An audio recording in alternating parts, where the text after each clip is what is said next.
Dude, where's your mask? So to start this video off, I want to ask you, where's your mask? And then I'm going to ask, where's my mask? Now, going beyond whether you think this is real or not, or whether the mask does anything, I worked in this field for years for the federal government and state government, removing things like this and destroying it. So I spent a lot of time in PPE, supplied air, gas masks, all kinds of stuff. And this is the question nobody asks and nobody talks about in the media. You got your federal stimulus check in the mail, right? Why doesn't the federal and state governments mail every person in the United States 100 masks a month? Why isn't it delivered right in your mailbox? Now I'm going to answer that question for you. Back when I was young and we had the duck and cover, we had civil defense, we had stockpiles of equipment, they had stockpiles of gas masks for the population. They had surgical masks, they had rad meters, food, water, toilet facilities, bomb shelters. This was all provided for the population. And what happened is the government decided they weren't going to pay for this anymore.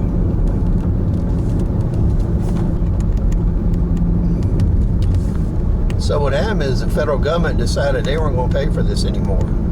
They're going to leave you on your own while they provided for themselves.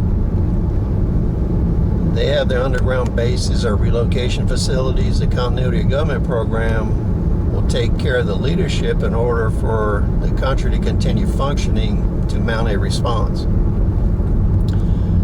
But the interesting thing is they didn't think it was worth the money to protect you. So they actually destroyed and sold off all this material. And all the lip service they've been giving you for the last 30 years was false. So the very fact that they're not providing you the PPE that's necessary for this emergency, that's very telling. That explains to you that the government does not have your best interests at heart, and it's not worried about you. If it was worried about you, you would be getting 100 masks a month in your mailbox.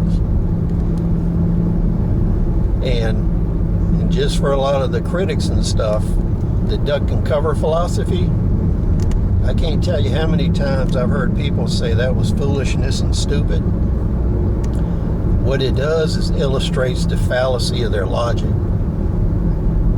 What they didn't understand is, having seen the test footage and results of nuclear detonations and how casualties are produced, 90% of casualties in a nuclear detonation are due to flying debris, shrapnel, flash burns, and overpressure, blast weight.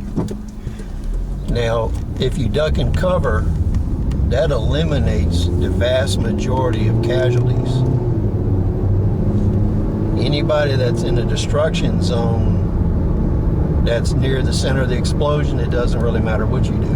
But as soon as you get a little ways away from that, the duck and cover is essential for survival. And in my mind, it's the same philosophy as not sending you masks. By making that sound stupid, how many people would die from bad advice? So please rate, subscribe, comment. We'll see you on the next episode.